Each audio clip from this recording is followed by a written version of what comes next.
Harish the best academy అందిస్తోంది monsoon discount offers. నూతనంగా syllabus లో చేర్చిన ఇండియన్ సొసైటీ, సైన్స్ అండ్ టెక్నాలజీతో కూడిన APPSC group 2 prelims come mains full course రూ. 500 మాత్రమే. గ్రామ సచివాలయం, వార్డ్ సచివాలయం కేటగిరీ 1 ఫుల్ కోర్స్ రూ. 500 మాత్రమే. టీఎస్పీఎస్సీ గ్రూప్ 2, 3, జేఎల్డీఎల్ పేపర్ 1, గురుకుల paper 1, staff nurse full course ఏదైనా రూ. 500 మాత్రమే. టీఎస్పీఎస్సీ గ్రూప్ 2, 3 మరియు ఎఫ్బీఓ కాంబో ప్యాక్ రూ. 999 మాత్రమే. ఈ అన్ని కోర్సుల వ్యాలిడిటీ 6 నెలలు. ఈ ఆఫర్ జూలై 7 నుండి జూలై 15 వరకు మాత్రమే. ఖచ్చితంగా జాబ్ సాధించే విధంగా లెజెండరీ ఫ్యాకల్టీచే రూపొందించబడిన ఆన్లైన్ క్లాసెస్. మరెందుకు ఆలస్యం? వెంటనే గూగుల్ ప్లే స్టోర్ నుండి హరీష్ అకాడమీ యాప్ను డౌన్లోడ్ చేసుకోండి. జాబ్ సాధించండి. Harish the best academy. Phone 8341116915.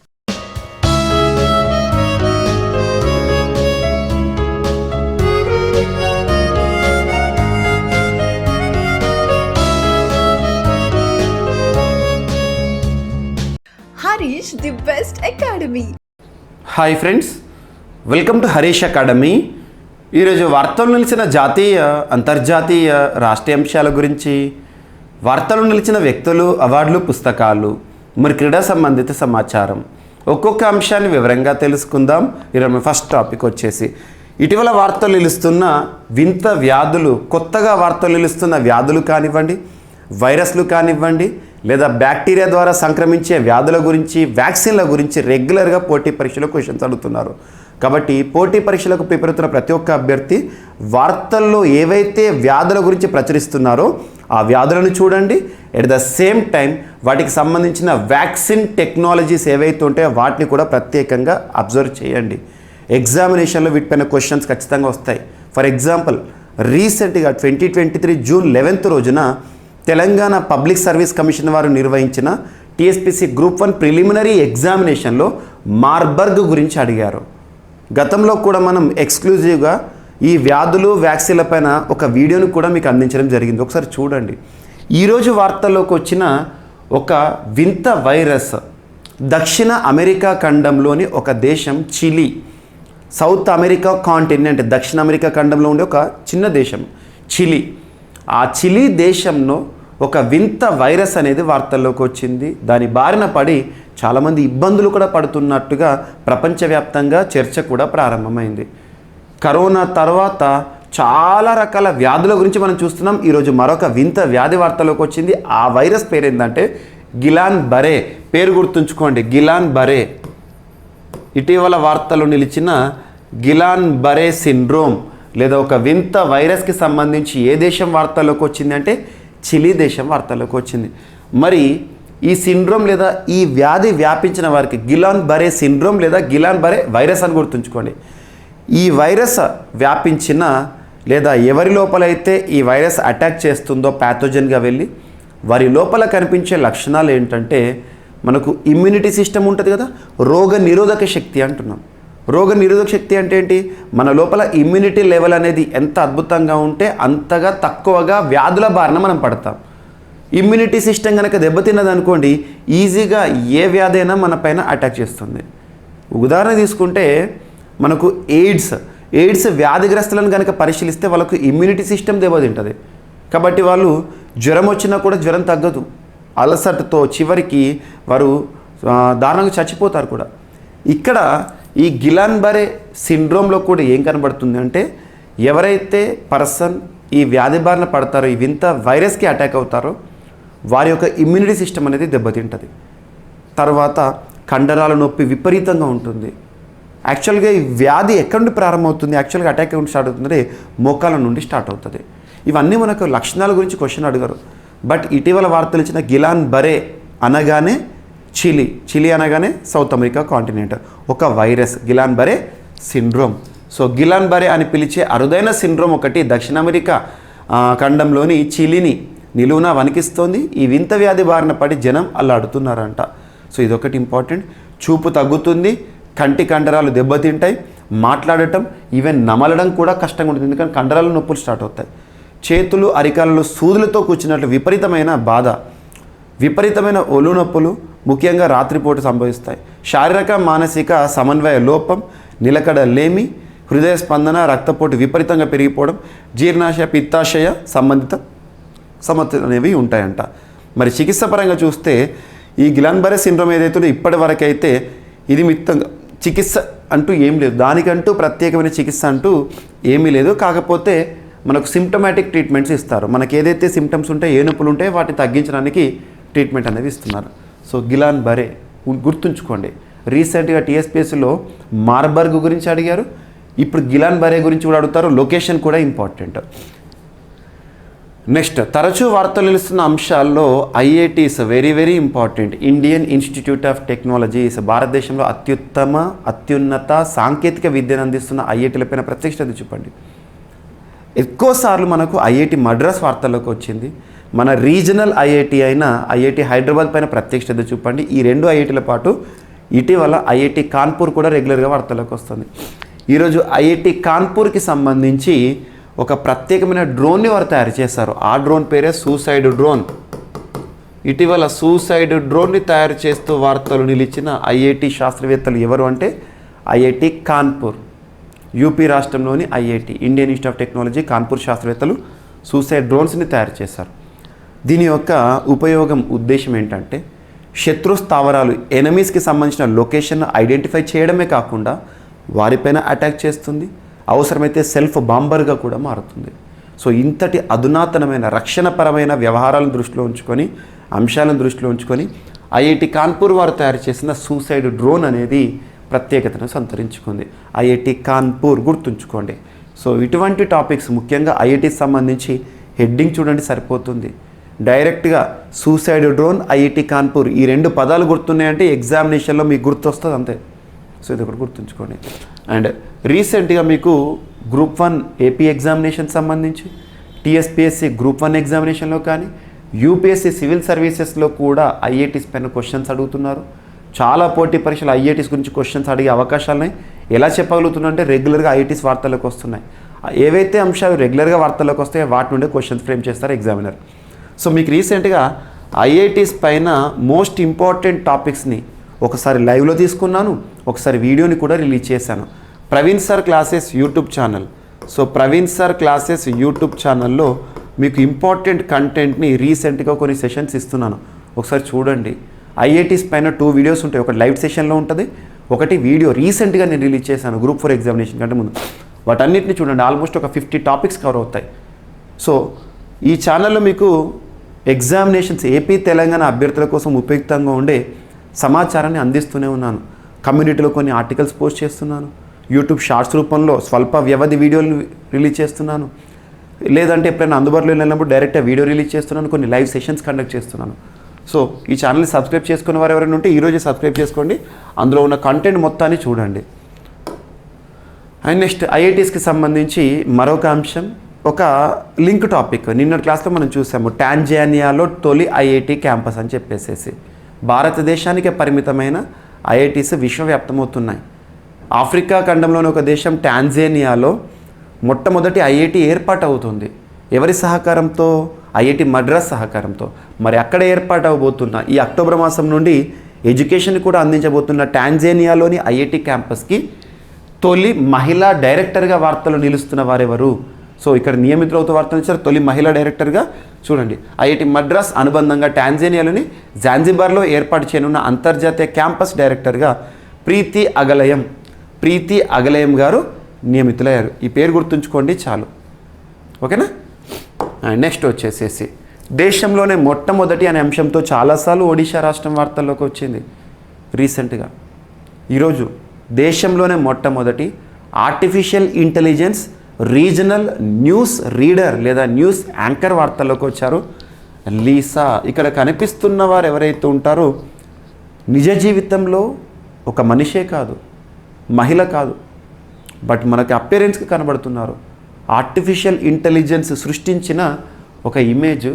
News reader news చదువుతూ ఉంటుంది, మనకు న్యూస్ని వినిపిస్తూ ఉంటుంది. డైరెక్ట్గా టీవీ చూస్తే ఈ యాంకర్ బాగుంది అనేలా ఉంటుంది. అలాంటి ఒక న్యూస్ రీడర్ దేశంలోనే మొట్టమొదటి అనే అంశంతో వార్తల్లోకి వచ్చారు. తన పేరు లీసా. ఒడిషాకి సంబంధించి Odisha TV regional channel, Odisha TV ఇది న్యూస్ ఛానల్, వారు లీసాని ఇంట్రడ్యూస్ చేశారు, న్యూస్ రీడ్ చేస్తున్నారు.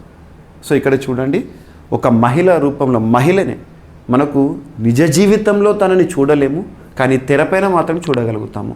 అంతటి అద్భుతమైన సృష్టి. ఎవరు చూసినా కూడా ఆశ్చర్యపోయే రీతిలో ఒక ఆర్టిఫిషియల్ ఇంటెలిజెన్స్ స్థానిక భాషల్లో మాట్లాడే న్యూస్ రీడర్ని వార్తలోకి తీసుకొచ్చారు ఒడిషా టీవీ వారు.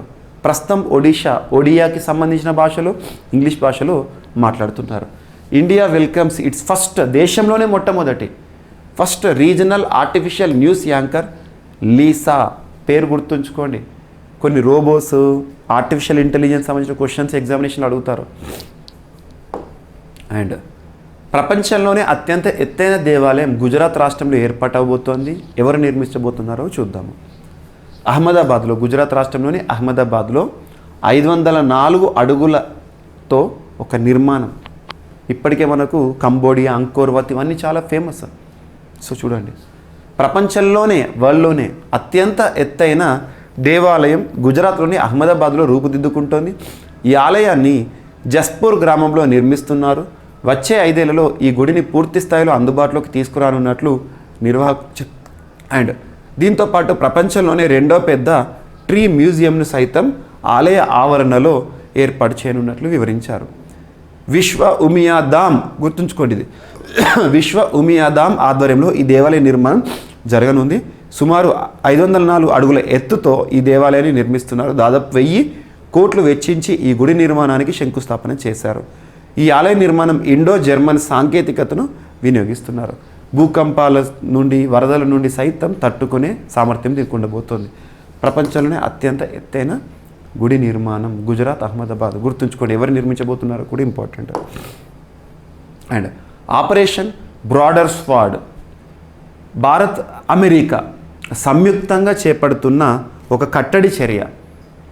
దేన్ని కట్టడి చేయబోతున్నారు అంటే కంట్రోల్ చేయబోతున్నారు, ఆపుతున్నారు. ఇల్లీగల్గా సరఫరా చేస్తున్న ఆపరేషన్ బ్రాడర్ స్వాడ్. గుర్తుంచుకోండి, దేనికి సంబంధించింది అంటారు. Indian and US agencies prevent shipment of illegal drugs and devices. So Bharat, America prevent చేస్తున్నారు, నిషేధిస్తున్నారు వీటిని, shipment of illegal drugs and devices. అక్రమ మార్గంలో రవాణా చేస్తున్న డ్రగ్స్ని కానీ, డివైజెస్ని కానీ, ఆయుధాలను కానీ అడ్డుకట్ట వేయడానికి, ఆపడానికి, ప్రివెంట్ చేయడానికి భారత్ అమెరికా బలగాలు ప్రారంభించిన ఆపరేషనే ఆపరేషన్ బ్రాడర్ స్వాడ్. దేనికి సంబంధించింది అంటారు ఆపరేషన్ బ్రాడర్ స్వాడ్. ఎన్ని దేశాలు, ఏ దేశాలు, దేనికి సంబంధించింది, దట్స్ ఎనఫ్. రీసెంట్గా వార్తలు నిలుస్తున్న ఆపరేషన్స్ పైన కూడా ప్రత్యేక శ్రద్ధ చూపండి. అండ్ సద్భావన ట్రస్ట్ వార్తల్లోకి వచ్చింది. ఒక ఎన్జిఓ, ఢిల్లీ బేస్గా పనిచేస్తున్న ఒక ఎన్జిఓ, అంటే స్వచ్ఛంద సేవా సంస్థలు అంటాం కదా అవి. ఇక్కడ ఈ సంస్థ మనకు అవసరం లేదు, కానీ చట్టం important. Foreign contributions regulation act 2010 చాలాసార్లు మనం చూస్తున్నాం. Foreign contributions regulation act important మనకి. ఫారెన్, విదేశీ కంట్రిబ్యూషన్స్, విరాళాలను రెగ్యులేషన్ నియంత్రించే చట్టం 2010. ఫారెన్ కంట్రిబ్యూషన్స్ రెగ్యులేషన్ యాక్ట్ 2010 దేనికి సంబంధించింది అంటే, ప్రస్తుతం భారతదేశంలో కొన్ని ఎన్జిఓస్ కానీ, కొన్ని సంస్థలు కానీ ఏర్పాటు చేస్తున్నారు. ఫర్ ఎగ్జాంపుల్, భారతదేశంలో అత్యున్నత చట్టమైన మన రాజ్యాంగం, the supreme law of the land is Indian constitution. భారత రాజ్యాంగంలో ప్రాథమిక హక్కుల్లో 3వ భాగంలో ఆర్టికల్ 19 ఉంటుంది, స్వేచ్ఛ హక్కులో. ఆర్టికల్ 19 క్లాస్ 1 క్లాస్ సి, భారతదేశంలోని ఏ పౌరుడైనా తనకు నచ్చిన సంస్థలను ఏర్పాటు చేసుకోవచ్చు, యూనియన్స్ని ఏర్పాటు చేసుకోవచ్చు అని. అందులో భాగంగా ఫర్ ఎగ్జాంపుల్ నేను ఒక ఎన్జిఓని ఏర్పాటు చేసుకున్నాను అనుకోండి, ఐ కెన్. బట్ ఈ ఎన్జిఓకి విరాళాలను గనక సేకరించాలనుకుంటే, విదేశాల నుండి విరాళాలను గనక సేకరించాలి, ఈ ఎన్జిఓని నడపడానికి మరింత విస్తృతం చేయడానికి అనుకుంటే, మినిస్ట్రీ ఆఫ్ హోమ్ అఫైర్స్, కేంద్ర మంత్రిత్వ శాఖ వారికి మనం రిక్వెస్ట్ని పెట్టాలి. నా ఎన్జిఓ అనేది మరింత సేవలను విస్తృతం చేయాలనుకుంటుంది, దానికి నిధులు కావాలి, విదేశాల నుండి డబ్బులు అవసరం ఉంది, విదేశాల నుండి నాకు ఫండ్స్ వస్తాయి అని చెప్పేసి మినిస్ట్రీ ఆఫ్ హోమ్ అఫైర్స్ వారికి మనం రిక్వెస్ట్ చేస్తే, అప్లై చేస్తే, వారు మనకు ఈ చట్టం ఆధారంగా విదేశాల నుండి విరాళాలు తీసుకోవడానికి ఒక చట్టం ఉంది, దీని ఆధారంగా పర్మిషన్ ఇస్తారు. రెగ్యులర్గా స్టిపులేటెడ్ టైంలో రెన్యువల్ చేసుకోవాల్సి ఉంటుంది. ఇప్పుడు నేను గడిచిన సంవత్సరంలో ఎంత మొత్తంలో విరాళాలు సేకరించానో ఆ సేకరించిన ఫండ్స్ని ఎందుకోసం ఖర్చు చేస్తున్నానో కూడా నేను మళ్ళీ రెన్యువల్ చేసుకునేటప్పుడు హోంమంత్రిత్వ శాఖ వారికి సబ్మిట్ చేయాలి. కరెక్ట్ జెన్యున్గా లెక్కలు సబ్మిట్ చేయాలి. అలా సబ్మిట్ చేయకపోయినా సబ్మిట్ చేసిన సమర్పించిన నివేదికల్లో తప్పులు ఉన్నా ఆ సంస్థ ఏదైతే ఉంటుందో గతంలో అనుమతి పొందిన సంస్థ ఈ చట్టం ఆధారంగా నమోదైన సంస్థ ఏదైతే ఉంటుందో వాటి యొక్క లైసెన్స్ను రద్దు చేస్తారు. గుర్తుంచుకోండి, గతంలో మదర్ తెరీసాకి సంబంధించిన సంస్థలను కూడా రద్దు చేయడం జరిగింది. భారతదేశంలో ఏదైనా సరే చట్టం ఆధారంగా అందరికీ సమానంగా వర్తింపజేయాలి. ఇప్పుడు అదే జరుగుతుంది. కొన్ని ఫేమస్ సంస్థలైనా సరే వాళ్ళు విదేశాల నుండి తీసుకున్న నిధులను ఎందుకు ఖర్చు చేశారో చెప్పాలి, సరిపోతుంది.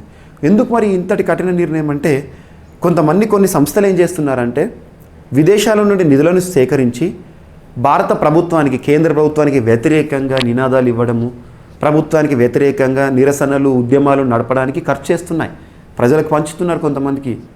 సో ఎగ్జాంపుల్ పౌరసత్వ సవరణ చట్టం ఏదైతే ఉంటుందో సిటిజన్షిప్ అమెండ్మెంట్ యాక్ట్, దాన్ని వ్యతిరేకిస్తూ కూడా భారతదేశంలో గొడవలు జరిగినాయి. అటువంటి వాటికి కొన్ని ఎన్జిఓస్ కూడా సహాయం చేశాయి.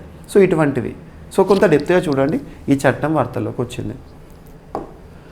అండ్ వరల్డ్ హిందూ కాన్ఫరెన్స్, ప్రపంచ హిందూ కాన్ఫరెన్స్ అనేది రానున్న నవంబర్లో బ్యాంకాక్లో జరగబోతోంది, థాయిలాండ్ బ్యాంకాక్లో. మరి దీని యొక్క థీమ్ ఏంటి అండ్ ఎవరు నిర్వహిస్తున్నారో చెబుదాం. సో విశ్వ హిందూ పరిషత్ లేదా విశ్వ హిందూ సమ్మాన్ వారు నిర్వహించబోతున్నారు ప్రపంచ హిందూ సదస్సు. దీని యొక్క థీమ్ ఏంటి అంటే ధర్మ అడోబ్ ఆఫ్ విక్టరీ. ఇది ఇంగ్లీష్లో, అసలైతే సాంస్క్రిట్లో ఏంటంటే జయస్య ఆయత్నం ధర్మ, జయస్య ఆయత్నం ధర్మ అనేది ఈ సదస్సు యొక్క థీమ్. సదస్సులు themes very very important. So చూడండి, ఇది వరల్డ్ హిందూ కాన్ఫరెన్స్ 3 రోజుల పాటు జరగబోతుందంటే నవంబర్లో విశ్వ హిందూ సమ్మాన్ వారు లేదా పరిషత్ వారు చెప్పడం జరిగింది.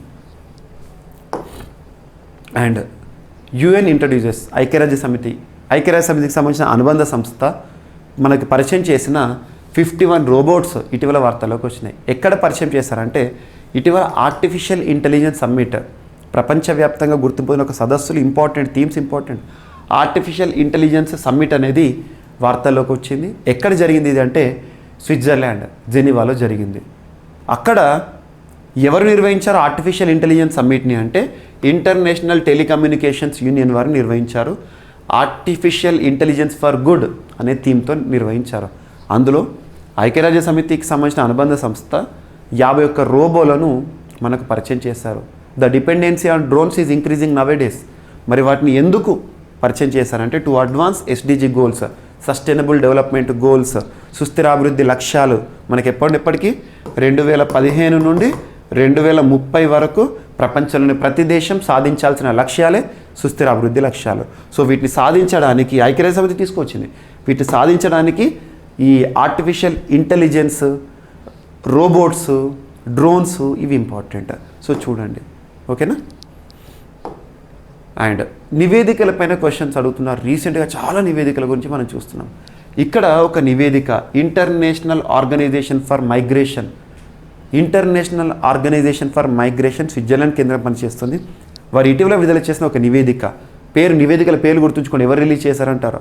From evidence to action 20 years of international organisation for migration, child trafficking data to inform policy and programming.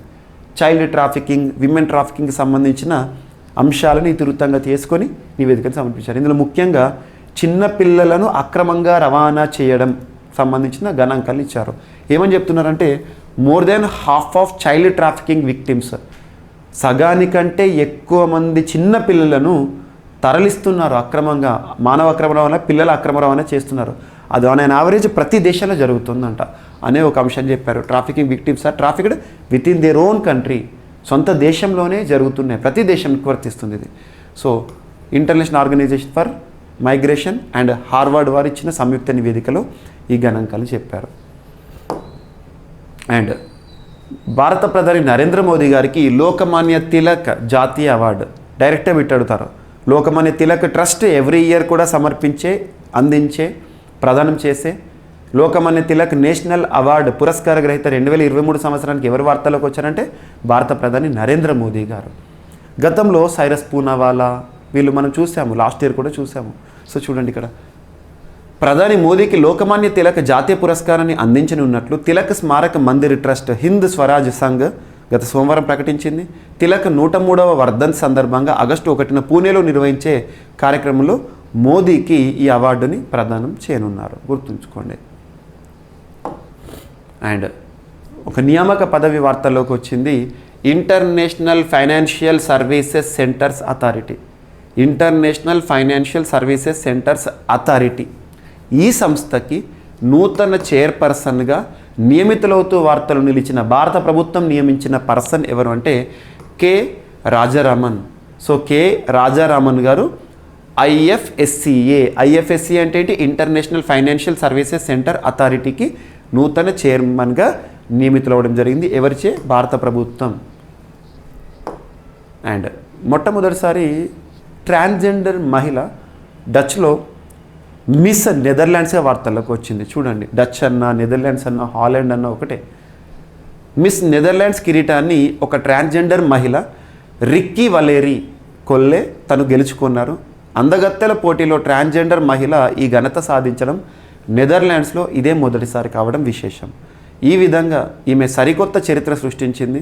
22 ఏళ్ల రిక్కీ వలేరీ కొల్లే ప్రముఖ మోడల్స్ నుంచి ఎదురైన పోటీని అవలీలగా అధిగమించింది. ట్రాన్స్జెండర్ మహిళ మిస్ నెదర్లాండ్స్ అంట. అలాంటి ఒక అంశం మొదటిసారి. అండ్ క్రీడలకు సంబంధించి సో ఇటీవల భారత ఆర్చరీ ప్లేయర్ పార్థ్ సాలుంకే పేరు గుర్తుంచుకోండి. ప్రపంచ యూత్ ఛాంపియన్షిప్లో స్వర్ణ పతకాన్ని గెలుపొందుతూ వార్తల్లోకి వచ్చారు. ప్రపంచ యూత్ ఛాంపియన్షిప్ ఆర్చరీకి సంబంధించి ఎవరు స్వర్ణ పతకాన్ని గెలిచారు, ఎక్కడ జరిగిందంటే ఐర్లాండ్లో జరిగింది. మన ఇండియన్ ఎవరు? పార్థ్ సాలుంకే స్వర్ణ పతకాన్ని గెలుపొందుతూ వార్తల్లోకి వచ్చారు. సో ఇవి ఫ్రెండ్స్ ఈరోజు వార్తలు ఇచ్చిన అంశాలు ఒకసారి ర్యాపిడ్గా చూస్తే. సో గిలాన్ బరే సిండ్రోమ్, చిలీలో ఒక వింత వైరస్ ప్రభంజనం. అండ్ సూసైడ్ డ్రోన్స్ని తయారు చేస్తూ వార్తలు ఇచ్చిన IIT Kanpur. And IIT Madras సహకారంతో టాంజానియాలో ఏర్పాటవుతున్న మొట్టమొదటి విదేశీ ఐఐటికి డైరెక్టర్గా ఒక మహిళ వార్తల్లో నిలిచారు. అండ్ దేశంలోనే మొట్టమొదటిసారి ఆర్టిఫిషియల్ ఇంటెలిజెన్స్ రీజనల్ న్యూస్ యాంకర్గా లీసా వార్తల్లోకి వచ్చారు, ఒడిషా రాష్ట్రానికి సంబంధించి. అండ్ ప్రపంచంలోనే అత్యంత ఎత్తైన టెంపుల్ గుజరాత్ రాష్ట్రంలో అహ్మదాబాద్లో నిర్మితమవుతోంది. అండ్ ఆపరేషన్ బ్రాడర్ స్వాడ్ వార్తలోకి వచ్చింది. అమెరికా ఇండియాకి సంబంధించిన సంయుక్త నియంత్రణ విధానము. And foreign contributions regulation act వార్తల్లోకి వచ్చింది, కొన్ని ఎన్జిఓలకి లైసెన్స్లను రద్దు చేస్తూ. అండ్ వరల్డ్ హిందూ కాన్ఫరెన్స్, ప్రపంచ హిందూ సదస్సు బ్యాంకాక్లో జరగబోతుంది నవంబర్లో. విశ్వ హిందూ సమ్మాన్ వారు నిర్వహించబోతున్నారు. థీమ్ ఏంటి? అండ్ యుఎన్ ఐక్యరాజ్య సమితి ఇంట్రడ్యూస్ చేసిన 51 రోబోట్స్ వార్తలోకి వచ్చింది. సస్టైనబుల్ డెవలప్మెంట్ గోల్స్, సుస్థిరాభివృద్ధి లక్ష్యాల సాధనలో ఉద్దేశించి. అండ్ చైల్డ్ ట్రాఫికింగ్, పిల్లలను అక్రమంగా రవాణా చేయడం పైన ప్రపంచ నివేదిక వార్తల్లోకి వచ్చింది. ఇంటర్నేషనల్ ఆర్గనైజేషన్ ఫర్ మైగ్రేషన్ వారు ప్రచురించిన నివేదిక. భారత ప్రధాని నరేంద్ర మోదీ గారికి లోకమాన్య తిలక్ జాతీయ అవార్డు అనేది వరించింది. And international financial services centres అథారిటీకి నూతన చైర్పర్సన్గా నియమితులవుతూ వార్తలోకి వచ్చారు కె రాజారామన్ గారు. మిస్ నెదర్లాండ్స్గా మొదటిసారి ఒక ట్రాన్స్జెండర్ మహిళ వార్తల్లోకి వచ్చింది, Ricky Valery కొల్లే. And Parth Salunkhe ఇటీవల భారత ఆర్చరీ ప్లేయర్ ప్రపంచ యూత్ ఛాంపియన్షిప్లో స్వర్ణాన్ని గెలుపొందుతూ వార్తల్లో నిలిచారు, ఐర్లాండ్లో జరిగిన వేదిక. సో ఇవి ఫ్రెండ్స్ ఈరోజు వార్తల్లో నిలిచిన అంశాలు. మిస్లేనియస్ అంశాలు ఏమైనా మిగిలిపోతే రేపటి క్లాస్లో జోడించి మరొకసారి నేర్చుకుందాం. రేపు కలుద్దాం. Thank you.